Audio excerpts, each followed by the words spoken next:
Welcome back to another edition of the Mintcast, the podcast from Mint Press News. I'm your host today, Alan McLeod. Now, the Middle East, or what should more properly be called West Asia, because it's only the Middle East to Western Europe, is a pivotal region in the globe. It's the main source of the planet's most crucial commodity, oil, and it's also the center of global conflicts right now. Since 9/11, the United States has launched a wave of attacks on sovereign nations from Iraq to Afghanistan to Syria and beyond, all of which have left the region battered and broken. But recently, as US power wanes, a new set of forces has been emerging. A new axis led by Iran, Syria, and Yemen has emerged to counter the US Israeli dominance in the region. And global giants such as Russia and China are increasingly being drawn in as well. Could this lead to a new, perhaps even brighter future for West Asia? Here to talk about that today and all things about the region is Tim Anderson. Tim is a writer and academic and the director of the Center for Counter-Hegemonic Studies. His latest book is called West Asia After Washington, Dismantling the Colonized Middle East. Welcome to the show, Tim. Thanks, Alan. Nice to see you. It's good to have you on finally. So, yeah, I understand that you're currently in Syria right now. In the news reports we see, we often hear about the scale of the damage and the destruction. Could I first get you to discuss that particular country? Could you assess how Syria is functioning right now, what pressures it's under, and how safe it is there? Well, Syria is functioning. It has a functioning state with normal sort of services, which is not the norm in this region by any means necessarily. But there has been tremendous destruction from the war. There are still pockets of terrorist groups which find safe haven in the occupied parts of Syria, where the government of Turkey has occupied parts of northwest Syria, and the US has occupied parts of the northeast and the east, and the Israelis occupy part of the south that they've occupied for quite some time. So in those areas, they provide safe haven for armed groups which go out and continue to do destabilization. But life in the major cities is by and large fairly secure, even though there are Israeli attacks regularly. You will have seen the attack on the Iranian embassy recently, which is just down the road from where I am now.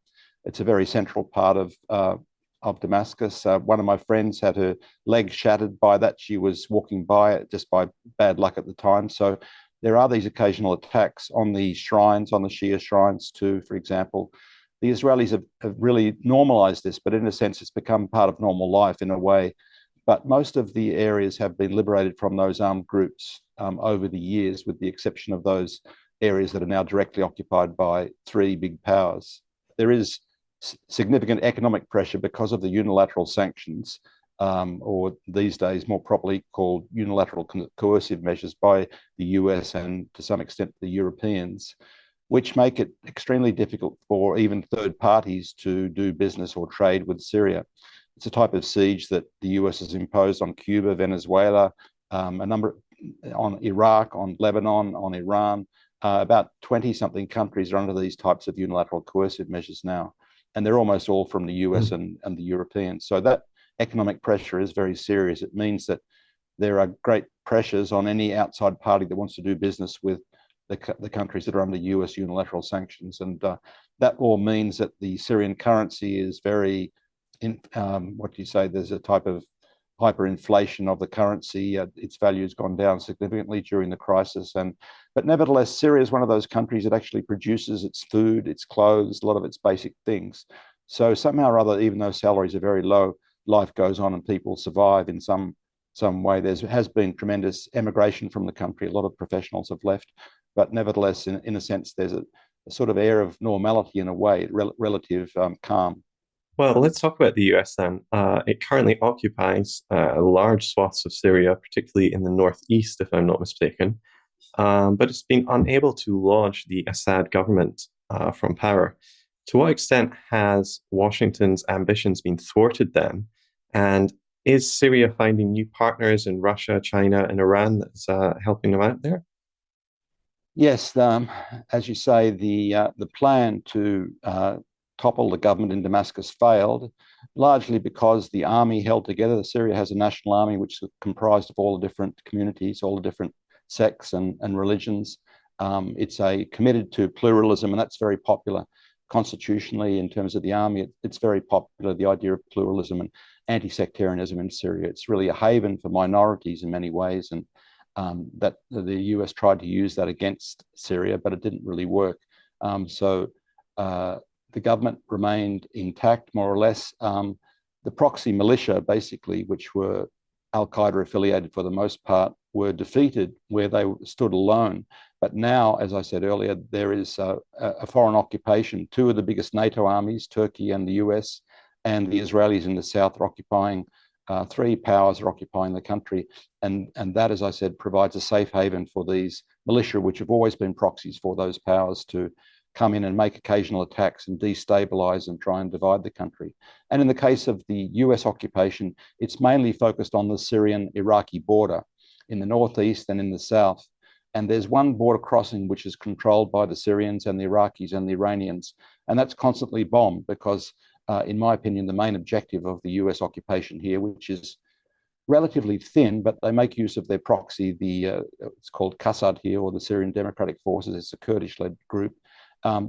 They want to divide Syria from the other countries, basically. And I had the chance to visit the northeast a couple of years ago, and it's very interesting because it's a different type of occupation to the one in the northwest with the former Jabhat al-Nusra, and the one in the south, which the Israelis occupy now.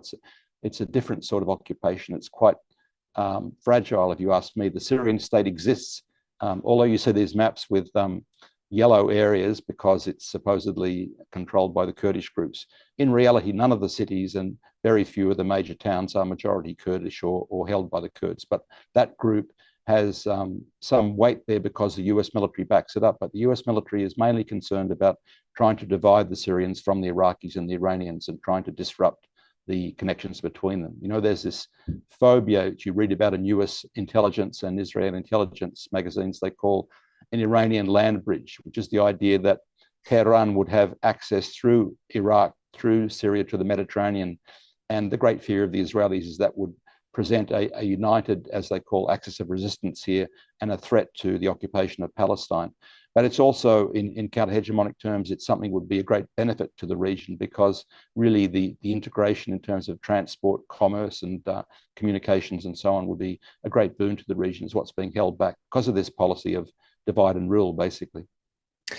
Well, you've brought up so many things that I want to touch on there. I guess the first one would be we used to hear a lot about Kurdish forces in Western press, even in the Western left, specifically thinking about Rojava. That was really held up as something of a model to follow. But I feel like there's not really as much talk about that anymore in the West. Could you fill us in on what's going on there? Yes, what's called the Syrian Democratic Forces in English and Qassad in Arabic here is a proxy that the US set up, and they tried to pretend it was wider than the Kurdish separatists. Really, the main force they've had to work with locally is indeed a Kurdish separatist one, which is a branch of the Turkish Kurdish separatist group. Effectively, they're a branch. And the largest Kurdish group and the largest Kurdish separatist movement is in Turkey because of what happened since the Ottoman Empire and with the rise of Turkish nationalism and so on. So the idea of a Rojava or a separatist Turkish statelet in Syria is something of a springboard for the Turkish. And the Turkish leadership, Kurdish leadership, is effectively the leadership of the SDF or Qassad in Syria. There are some links with northern Iraq too, where there is, as a result of the federal system created under the US occupation, there is a training by Mossad and by the US and by the Kurdish base there in Erbil, for example, of the separatists in Syria. But they don't have a popular base here, not even amongst the Kurdish population, which historically was not separatist, basically. There are many Syrian leaders who've been Kurds. There is a stream of Syrian communists who were Kurdish. The great Caliph Salah ad-Din himself was a Kurd, but he wasn't a Kurdish separatist. He was trying to create a greater community in his time. So it's really driven by Turkish politics in many respects, or Turkish Kurdish politics. It's not very powerful, as I said, in the northeast. If you travel through there, and you need permission to go there from the Syrian army, but the Syrian army is there. It's along the border. There's quite deliberately no clashes between the US and its proxy and the Syrian army, but they are there. They control the main national hospital in Qamishli and the airport, and much of the northern border, for example. Of course, as you know, that proxy that the US set up has attracted the ire of Erdogan's Turkey, and so there are attacks from the Turkish side, because in this case the two NATO allies are running somewhat different agendas there in terms of, but they're both trying to divide and weaken Syria. So that group, I mean, I traveled through Hasakeh province, and there are SDF checkpoints there, but I was never stopped or even asked for my ID traveling through there. On the other hand, the Syrian checkpoints were more serious, basically. So it's a funny sort of occupation. In my mind, it's very fragile. And of course, when the US withdrew from Afghanistan, there was a huge wave of nervousness amongst those groups, because they know that really once the US leaves, there's no future for them here, basically. The Syrian army, the Syrian government is tolerating them for the time being because they don't want to have a fight with them necessarily.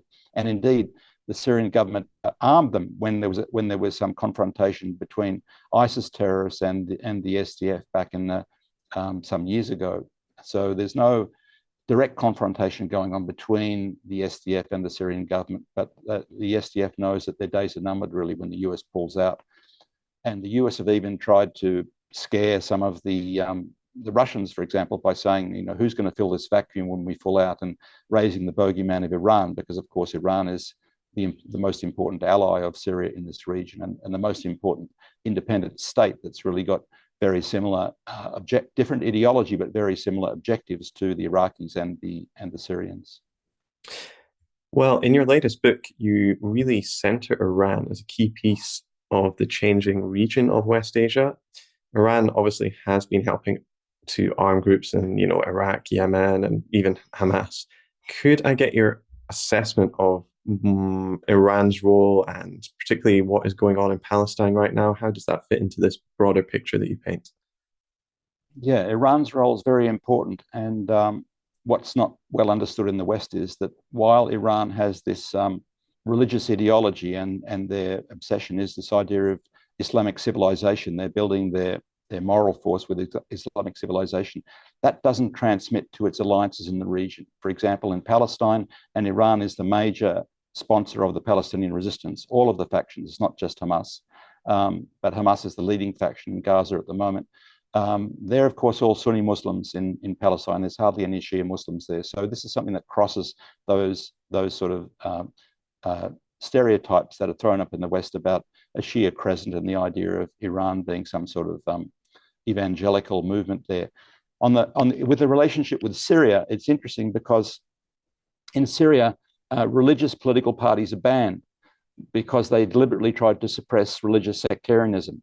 And so it's always been a matter of culture in Syria for many decades that it's even rude to ask someone's religion, because you're all Syrian and you all have the same rights and you belong to the same community, basically, even though, of course, there are different religious communities here. So in that context, the alliance between Iran since the Iranian Revolution and Syria has been rock solid. There haven't been any real serious ruptures there. And of course, Iran does support the Syrian state, just as it supports the Iraqi state, which is, however, you know, the population in Iraq is majority Shia. But in Syria, the population majority Sunni Muslim. There are many, many minorities in Syria. There are a large Christian minority, for example. The state has really been committed to a pluralist, or they call it secular, but I call it pluralist approach, basically. And Iran has never interfered with that at all. I think you could say something similar even in Lebanon, where although the party Hezbollah is a Shia group and was originally committed to an Islamic state, they've changed all that because they realize that in the context of Lebanon, Lebanon is made up of many different religious communities, and they will never have an Islamic state in Lebanon. So they now have quite strong alliances with all of the other religious communities in Lebanon there. So Iran doesn't change that. And of course, now that its alliances are growing with Russia and China and Venezuela then there's no real evidence that Iran is exporting its particular ideology. But nevertheless, it's the most important, the largest independent state in this region. It's committed to allying itself with and defending the other independent states and independent peoples, and building these international alliances too, without evangelizing its religious ideology. So I think Iran is going to be the most important state in this region, and transmitting some of the benefits of the new multilateral groups like the BRICS, for example, because it already has strong strategic alliances with China and Russia, and it's developing strategic alliances in Latin America too. So it's shown a great deal of flexibility in foreign policy, and I don't think that's often recognized in Western media. All right, well, let's talk about Iran and foreign policy. Actually, even when you were talking earlier about the U.S. role in Syria and in Iran, and I was really, I just kept thinking back to Venezuela, like how you were talking about the Syrian army was never really cracked by the United States. Similarly, in Venezuela, the country was sanctioned. They had all sorts of terroristic attacks placed upon them by groups affiliated to the United States. Political parties were sponsored by Washington. But one of the principal reasons why the US wasn't able to actually overthrow the Venezuelan government was because they never managed to turn the military establishment. They never managed to really get the army on board with the US agenda.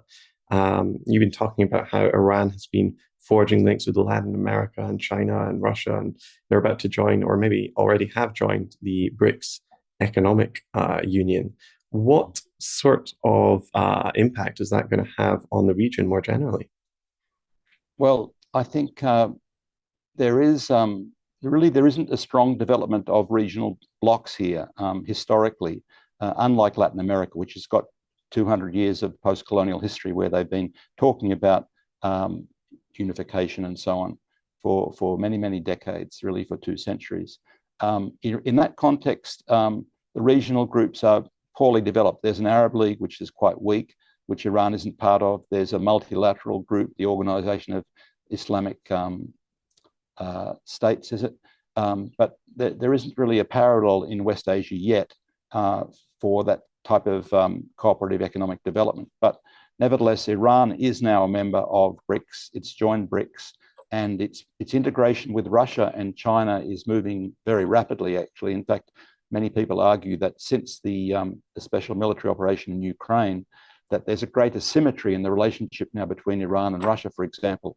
But of course, it's the energy industries that have helped push this along, basically, with Russia and with China too, to a degree, and with Venezuela, because Iran was the one that helped Venezuela restart its refineries when they were run down a few years ago, basically, because Iran has a very light type of crude petroleum, and Venezuela has a very heavy one, and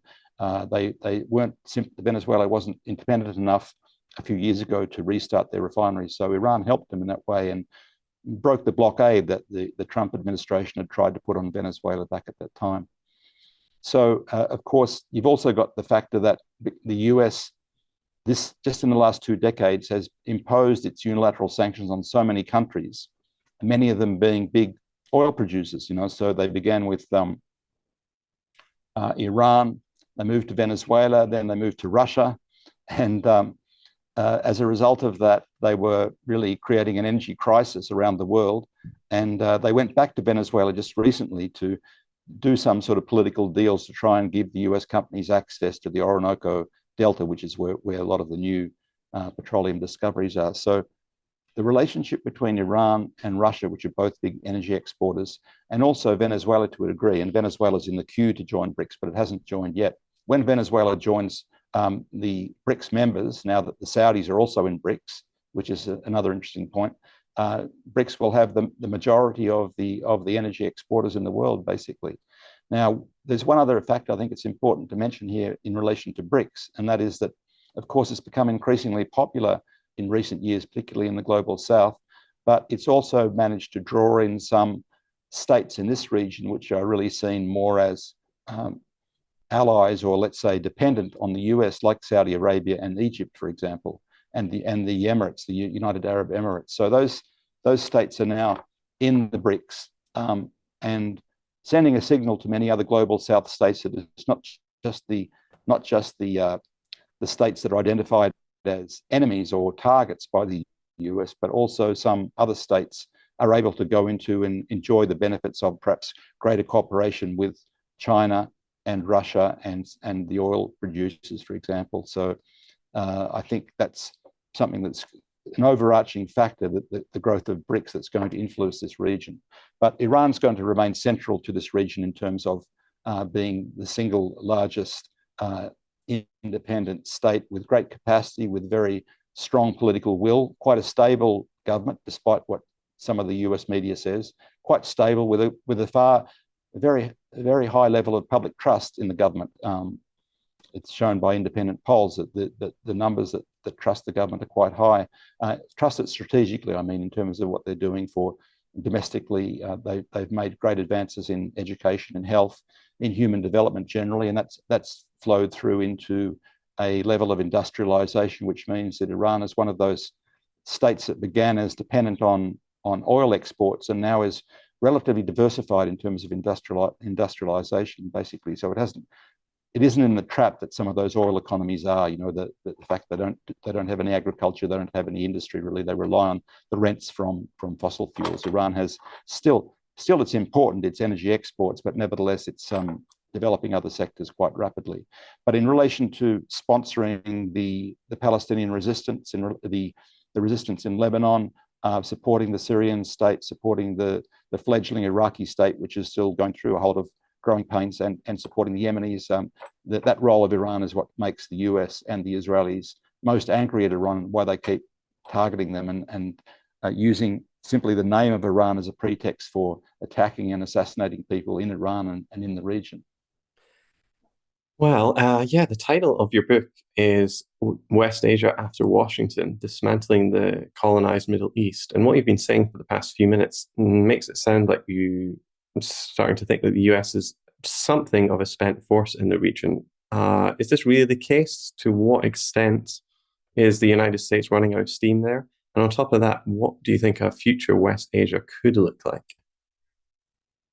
Yes, well, I mean, in many parts of the world, there's talk about the world moving from a unipolar state to a multipolar state. And I think that's what's happening. But of course, if you talk to some of the frontline army people, they will say, look, we're still in a unipolar world in terms of what they're confronting in many respects. For example, the US is clearly in command of most of the what do you call them, the armed groups, the terrorist groups, basically, the Israelis too, basically. For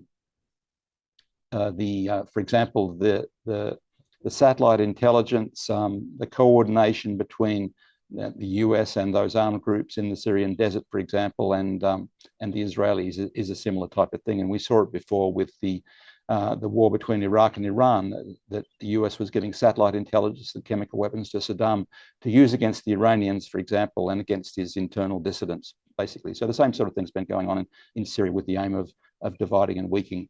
I think it's quite obvious that the influence of the US in this region is in decline. You can see that the retreat from Afghanistan was one element of that. The fact that the Iraqis are now universally or unanimously demanding that the US leave, and it's just the terms of the departure that's important at the moment. The fact that Russia and China are playing the role of a big power in the region, which otherwise you would expect a dominant hegemon to do. For example, it was not an accident the Chinese reconciled the Iranians and the Saudis to a degree, and the Saudis had been a tool of the US in the region for a long time, particularly in terms of divide and rule and sponsoring some of those extremist Takfiri terrorist groups. The fact that BRICS is now effectively created some sort of new relations between Iran and Egypt, for example. So there are the fact that Russia is played an active role for the last 9 years in Syria in trying to help stabilize Syria. The fact that the Israelis are being more alienated from Russia. There was a good relationship a decade ago, but that's been degraded, partly because of the war in Ukraine, but also partly because perhaps the influence of the Zionists in the oligarchy in China has been declining. So I think it's certainly the case. Then you see Yemen, the war on Yemen, which was supposedly led by the Saudis, but really orchestrated by Washington.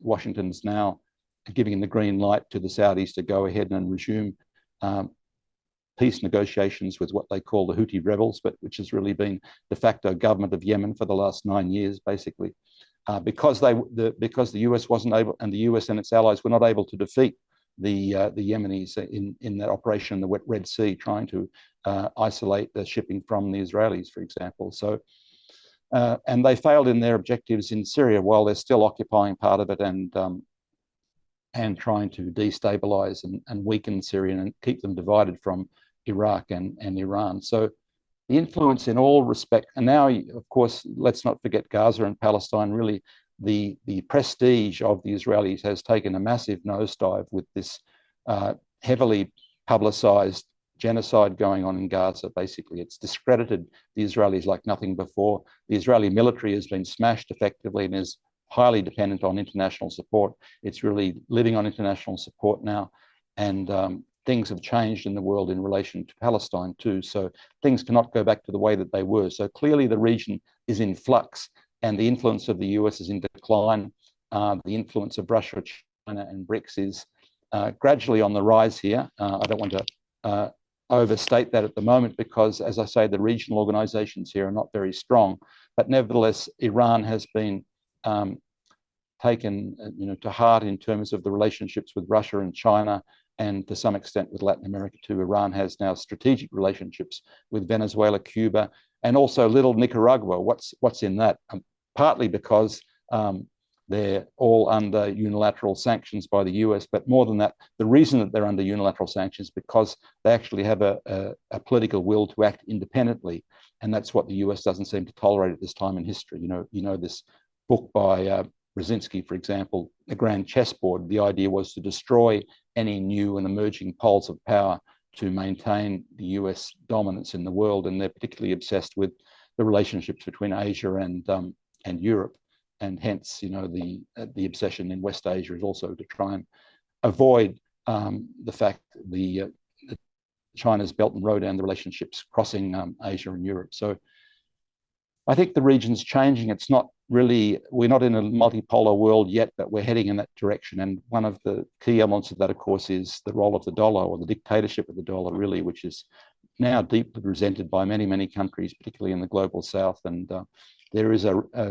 type of a revolt going on against that, although the mechanisms are still in process. I mean, up until now, it's been mainly bilateral swaps we're talking about. But if there were a BRICS currency, I think many, many countries would try to seek refuge in that, because the dictatorship of the dollar is not just affecting those countries who are under siege effectively, it's also developmentally bad for many, many countries and their international relations. Yeah, I mean, to go back to Zbigniew Brzezinski's book, The Grand Chessboard, I think he said in that book, which was written in the 1990s, I believe, he said the worst of all possible outcomes for the US would be some sort of marriage of convenience between Russia, China, and Iran. And unfortunately, US policy over the past decade or so, whether it's the Democrats' laser-like focus on Vladimir Putin and Russia, or more Republican-led attack on Beijing and China, and the bipartisan support for regime change in Iran, has let these three countries come together in what amounts to an alliance. Iran, as we've been talking about, has joined the BRICS alliance, and the United States has been really overusing their sanctions to the point where they've just done it far too many times, to the point where even countries that might be considered relatively close allies of the United States are starting to get very worried about the sort of foreign reserves they have in New York or wherever that might get confiscated for any reason whatsoever, after we've seen the United States confiscate gigantic amounts of money or gold from Venezuela or Russia or wherever. So yeah, I mean, China rising rapidly as the dominant industrial center of the world, I think that's pretty much clear that that's going on. But yeah, what does that mean for this region in West Asia? They've made certain diplomatic efforts in the past. I mean, you mentioned earlier, I'm thinking especially of the Chinese brokered détente between Iran and Saudi Arabia, something that the United States seemed to be strongly opposing at the time. In fact, one thing that a lot of people don't know is Qasem Soleimani, the Iranian general and statesman, was actually in Iraq at the time of his assassination. And he was there to meet Saudi officials and other officials to talk about moving towards a détente. And that's precisely when the United States targeted him. So I guess this rambling leads me to the point of what do you make of the Chinese role in this region? I presume you think it's going to increase in the coming years, and what will that mean? I think it is increasing, and I think you're right too that it's the actions of the US itself which have contributed to creating its own nightmare in terms of losing its dominance in this region. Of course, it's nothing to do with the security of the US itself, but it's to do with the ongoing hegemony of the US, its idea of keeping a foothold in Europe, a foothold in Asia, and dominating things in between, basically. But you're right about Soleimani, that the Iranians really had delegated to Iraq because they have good relationship with Iraq. Then, after all, they're neighbors. The role of trying to have some sort of reconciliation with the Saudis, but in the end, of course, the Trump administration murdered Soleimani and Mohandas, the two national heroes of those two countries, of Iraq and Iran, and of course, that gained them no friends in the region, basically. But because Soleimani had played an incredible role across the Levant, in Lebanon, in Palestine, in Syria, in Iraq. When the Iraqis couldn't do it effectively, the weight of the Chinese, the role was passed to them effectively, and they were able to carry out that type of reconciliation. Of course, the Chinese are big energy consumers, so they had an interest in both the Saudis and Iran, basically. The US has got away with these very ugly sanctions, really called genocidal in many cases. Look at the 62 years of a blockade on Cuba, for example. They got away with that in a way, even though the whole world was effectively against them at the United Nations, but they just ignored that. But when they've begun to sanction these larger countries, it's really backfired on them pretty seriously. They clearly haven't crippled the Russian economy in the way that they hoped they might. Russia, in many respects, I think many even US military people are admitting this now. Russia has consolidated its position quite strongly. But the role of China is interesting. Of course, it's the biggest investor in many countries on earth now. As you say, it dominates many sectors of industry, and its technology is really seriously competing with Western technology in many areas now. So clearly, it's already starting to play a more important role. The Chinese came out at the UN and effectively defended the role of the Palestinian resistance in mounting attacks on the Israelis, which is a significant change in their position. They've always been very cautious. And of course, they were particularly cautious in relation to the US because there was a type of codependence for many years until Trump, perhaps, where China was making a lot of money out of the US. They didn't want to upset that relationship, basically. Even if the US saw them as rivals, nevertheless, they were also using China for production in many respects, with globalized production chains and so on. So the Chinese were reluctant to upset that relationship, but really the US has started to do that, created the aggravation. Now the aggravation with Taiwan, of course, and unfortunately my own country, Australia, has been drawn into that now. There's these provocations that Australia with the US is making in the South China Sea, for example, and they'd love to have a Ukraine-like war there, I suppose, if they could get someone else to fight it. In many respects, this sort of antithesis to what the US is trying to do. They wanted to divide the Middle East or West Asia so that the other big powers wouldn't come in, Russia and China. But what they've done is they've created the reaction, and Russia and China have come in. Now, in relation to Ukraine, of course, they've made a lot of money out of the Ukraine war. It seemed ideal to many US politicians because someone else was fighting and dying in the war, and to some extent others were paying for it too. But of course, that's blowing up in their face now too, because if they lose their prestige in the world and their role in Europe will be in question. So in that context, China has been quietly developing, quietly advancing. It's notorious now that Chinese domestic infrastructure even is moving ahead. They're the greatest providers of fast rail train in the world. There are many exemplary reasons to why other people are looking for China now, and I think that's why even the allies of the US are viewing with interest the fact that BRICS exists and there is an alternative way for them to develop and look for less coercive cooperation in the world. So, of course, China is the big economic power in BRICS. Perhaps Russia has great political will and strategic importance and military importance, really. But those countries like Egypt and the Emirates and the Saudis are very keen to have a decent, untrammeled relationship with the Chinese juggernaut, basically. And so effectively that's undermining the US global dominance. And in this region, I think the transmission is going to be largely through Iran, because Iran already has very important strategic relations with both Russia and China. And in many respects, that's going to mean, if we want to simplify that down a little bit, that China's Belt and Road initiative, making use of infrastructure, is something that's going to come in the first instance to Iran and then pass on to the rest of the region. In Russia terms, the Russian banks already have very close relations with the Iranian banks, all of them. And this is the first step towards bypassing the SWIFT system, which is, of course, based in Europe, but which the US has dominated for a number of years. And the SWIFT system and the dollar combined is really how the US manages to coerce so many countries and prevent, including the Europeans, for example, and try and prevent them from doing business. Now, that influence is starting to weaken. You may have seen recently that the Indians have now got a 10-year contract to control an important Iranian port. And Washington has threatened India now with sanctions. So if they threaten India with sanctions, they already threatened South Africa with sanctions. How many other large independent countries are they going to threaten with sanctions? It's really like, their power is going to diminish the more that they impose this, particularly on large countries. Yeah, the US doesn't just use its military to dominate the region and the world, but also its economic power. I mean, when we talk about the sort of level that sanctions could impose on certain countries, like if we think about Iraq in the 1990s, an estimated 1 million people died of the sanctions there.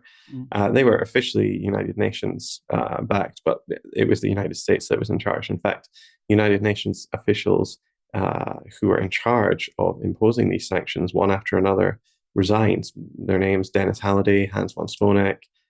These people resigned, saying that this was a genocide that was going on. And out of this 1 million figure, apparently 500,000 of them were children under 5. The sort of devastation it was able to wreak on Venezuela, where the economy contracted by something like 99%. They've also employed them effectively against Syria and Iran. But as you said, in an increasingly multipolar world, these sanctions are just not having the same effect as they did. And it's really interesting to see countries like Saudi Arabia and the UAE, and as you said, even India, start to ignore the United States, to the point where it seems absolutely clear that in just a few years, the United States has gone from being the unquestioned top dog to just one of the major players in the US and in the world. It's really extraordinary. And let's not forget Yemen too. Unlike the unilateral sanctions against Syria and Iran, the sanctions on Yemen, or what they call the Houthi rebels, which is really a coalition government led by Ansarallah, called the National Salvation Government. They are UN Security Council sanctions because based on the false information that Ansarallah, or what they call the Houthi rebels, were somehow in alliance with Al-Qaeda. But you find most serious US commentators will admit that they've been fighting Al-Qaeda and the Muslim Brotherhood in Yemen for many years. And now, of course, despite those, it was called the worst humanitarian crisis on earth not so long ago. And yet, under those conditions, they were able to defy effectively the Anglo-American naval coalition in the Red Sea and maintain, despite many things that they were offered, many bribes effectively, to maintain that blockade of the Israeli shipping, or shipping going to Israel. So the role of Yemen shouldn't be underestimated here, but they've done it under terrible circumstances, and they're still suffering serious malnutrition. And of course, because militarily they effectively defeated the Saudis and the Emiratis, those two are now vying for peace, some sort of connection. The US has been forced to accept that sort of reality. Not that they wanted it; they didn't want an independent state precisely for this region. That independent state at the head of the Red Sea and the Suez Canal could do precisely what it's doing now in relation to the Israelis. So Yemen's an important emerging force in this region too. It has been extraordinary watching the poorest country in the region actually spearhead effective resistance against the Israeli attack on Gaza. I mean, for more than a decade, as you were mentioning, Yemen has been under brutal, brutal bombardment by a Saudi-led coalition, which has been backed to the hilt by the US. The US is, selling Saudi Arabia the weapons. It's providing diplomatic cover for the Saudi-led onslaught in international bodies like the United Nations. It's training Saudi pilots. It's even helping with the targeting. It's doing absolutely everything except pulling the trigger itself. And as an extent, Yemen turned into the world's worst humanitarian crisis in the eyes of the United Nations, where perhaps 400,000 or more Yemenis were killed, most of them not in fighting, but because of the terrible humanitarian conditions which flared up because the Saudi coalition was deliberately attacking things like hospitals and sewage works and water pipes and farms and things in order to starve out the population. And yet Ansar Allah has taken this position that they are effectively carrying out a humanitarian blockade of the Red Sea. And the United States and the West hasn't actually been able to stop that. But this is, in my opinion, kind of direct contrast to a lot of other Arab states in the region, which have quietly or tacitly accepted, or even in some ways kind of supported the Israeli efforts in Lebanon, Syria, and Gaza. What have you made of the reactions and the responses of other Arab states to Israel's attack on Gaza since October 7th? Well, of course, it's been a huge disappointment to the Palestinian people and many of the independent Arab peoples and Arab states here that the very wealthy Arab states in the Persian Gulf have really never done very much. They've thrown a bit of money, but they've really done very little to help the Palestinian people. It's been the Persians, the Iranians that have been helping the Palestinian people, and then now more recently, as you say, the Yemenis. Also, of course, Hezbollah, the resistance group in South Lebanon, which has drawn away very large parts of the Israeli military from Gaza throughout the last 8 months, basically. There's been a bit of a change in relation to the Saudis and the Emiratis. The Saudis, for example, are no longer funding any of those armed groups in Syria, but Qatar is. Qatar is still funding the Nusra HTS group in Idlib, basically. The Emiratis, but when it came to the Iranian retaliation, for example, for the attack on its embassy in Damascus, which was a big fireworks display over Damascus too when it happened, the Iranians warned the Persian Gulf Arab monarchies, basically petro-monarchies, that if they got involved, they'd be targets too. And most of them pulled out. It was only Jordan that came in to assist, largely because the US military is based there, to assist with the anti-air, bringing down the drones and the cruise missiles and so on. And more recently, the Emiratis have asked that the US move their fighter planes from Abu Dhabi out of the Emirates because they didn't want to be a target for Iranian attack there, basically. So they moved them. The US moved them to Qatar, which is the biggest air base they have in this region. And Qatar's played this strange sort of hybrid role because they have also at different times sponsored Hamas because through the Muslim Brotherhood links, basically. But now they're closer to Turkey and they're still helping with the armed groups in north of Syria. But nevertheless, even the Emiratis, who were pressured by Trump to do this normalization with Israelis, got the US to move their warplanes out because they didn't want to be the meat and the sandwich, so to speak, because the Iranians had said, any of you, Gulf monarchies, Persian Gulf monarchies that assist with the Israelis or the US, you'll become targets too. And the Iranians have got their eyes on US bases in the Gulf and also on oil infrastructure in the Gulf. So they're taking that seriously too. And so all of those Arab states, which have been very weak in terms of doing anything for the Palestinians, rather many of them have collaborated directly with the Israelis.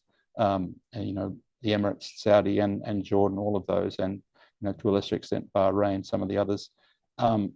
They are taking seriously this strategic change. That there is a new force in the region, that Iran has the capacity to defend itself and to hit back if it's attacked, and that basically by housing US military, they may make themselves targets if there's an escalation of things here. All right, we're running out of time soon, but I did want to ask you another question that I found very interesting from your book.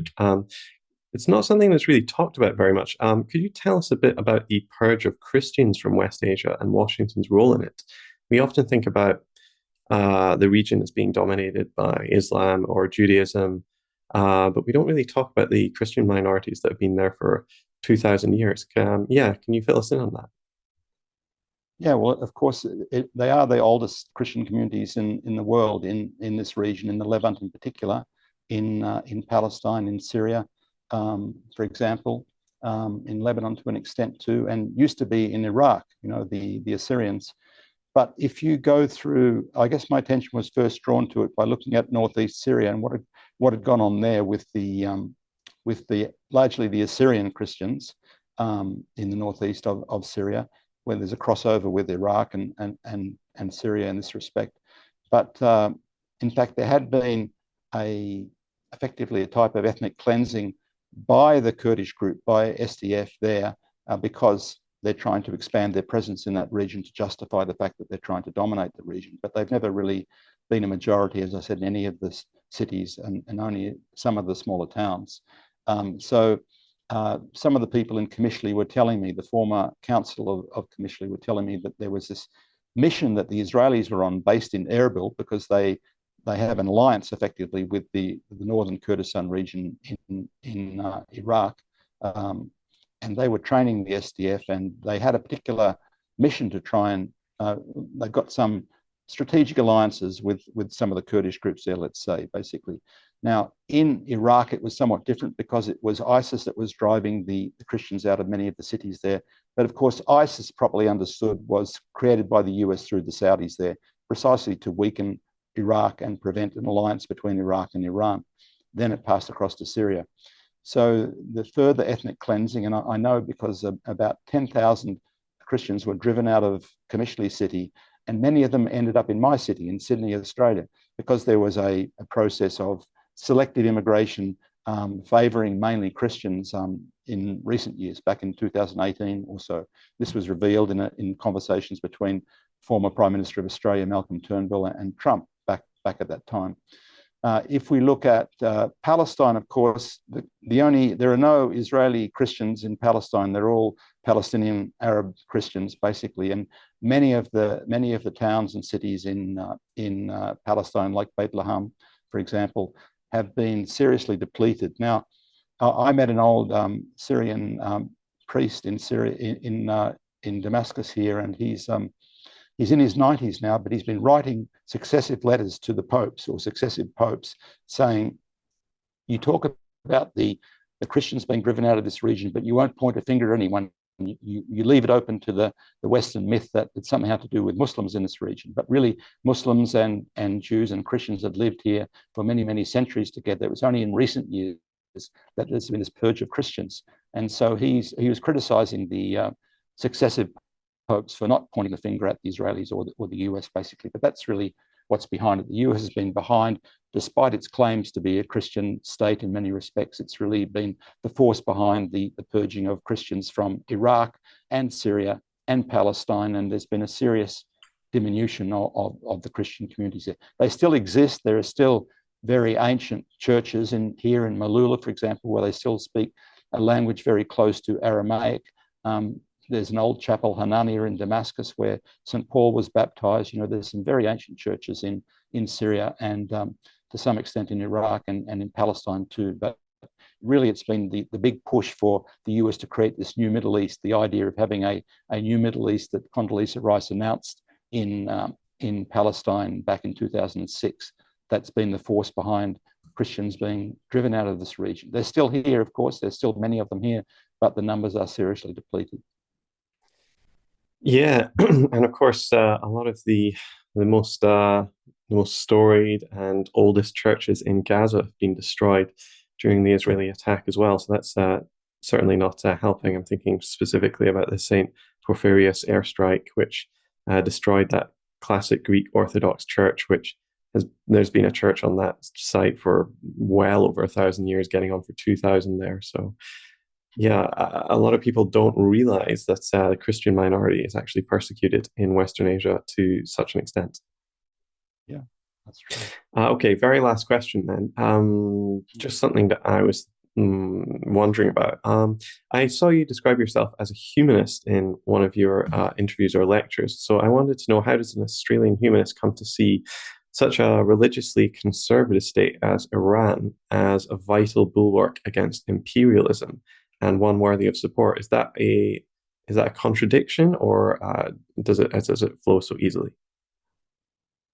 No, to me, it's not a contradiction. Of course, I myself, I don't support the idea of religious states or any state based on religion. And in fact, many Syrians agree with me in that respect. But as I said, it hasn't affected the relations between Iran and Syria. I see religion really as something, or spiritual views as something that inspires people to create certain values, certain social values. You can see the Iranians now having very productive relationships with Venezuela, with Russia, with China, which have very different cultural traditions. So, as I said, the Iranians, in my view, while they have a very strong idea of Islamic ideology and Islamic civilization, they haven't been exporting that. They've been finding these other states, other peoples that share their values, expressed values, and maybe inspired through other religions, through other cultures. So, but nevertheless, what's important about Iran is that they are a very capable state, capable, stable state. They're committed to principles which are by and large decent principles, so they're able to have these productive relationships with other states and other big powers. And they've also invested in their people. So really they've made some tremendous advances, as I said, in terms of human development. So in terms of the values they share with the Russians, with the Venezuelans, I think we have to look for some values that are created. And it's interesting to me actually to see that that values can cross cultures and be shared across cultures despite the different sources of inspiration. Absolutely. Tim Anderson, thank you very much for your time. My final question is, where can people follow you and read more of your stuff?